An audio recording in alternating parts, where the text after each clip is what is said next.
क्या आप जानते हैं कि टम्बलस्टोन को जलाने वाले उल्फ का आखिर में क्या हुआ? हाउस ऑफ द ड्रैगन के तीसरे सीजन के फिनाले में टम्बलस्टोन की लड़ाई के दौरान डेमन के नेतृत्व में ब्लैक पार्टी की सेना शहर पर हमला करती है। शुरुआत में ब्लैक पार्टी जीत के बेहद करीब नजर आती है, लेकिन तभी उनकी तरफ से लड़ रहा उल्फ अचानक विश्वासघात कर देता है।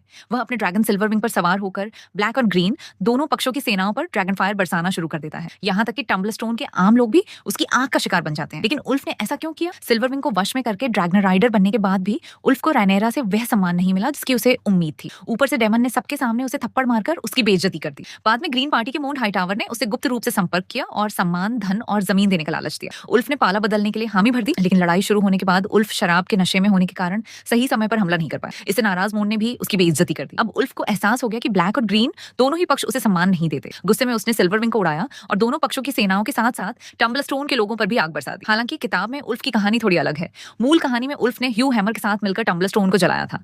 बाद में दोनों अपने फायदे के लिए ग्रीन पार्टी में शामिल हो गए, लेकिन दोनों लगातार शराब के नशे में रहने लगे और ग्रीन पार्टी के लिए बड़ा खतरा बन गए। इसलिए उन्हें खत्म करने की योजना बनाई गई। आखिरकार टम्बलस्टोन की दूसरी लड़ाई के दौरान हॉबर्ट हाईटावर ने उल्फ को जहरीली शराब पिलाकर मार डाला। उल्फ की मौत के बाद सिल्वर विंग फिर से बिना सवार का ड्रैगन बन गई और उसने किसी नए ड्रैगन राइडर को स्वीकार नहीं किया। बाद में वह रेड लेक चली गई, जहां डांस ऑफ द ड्रैगन्स खत्म होने के कई साल बाद उसकी प्राकृतिक मृत्यु हुई। यानी उल्फ की कहानी सिर्फ विश्वासघात की नहीं, बल्कि लालच, अपमान और सत्ता की राजनीति में इस्तेमाल होकर खत्म हो जाने की कहानी थी।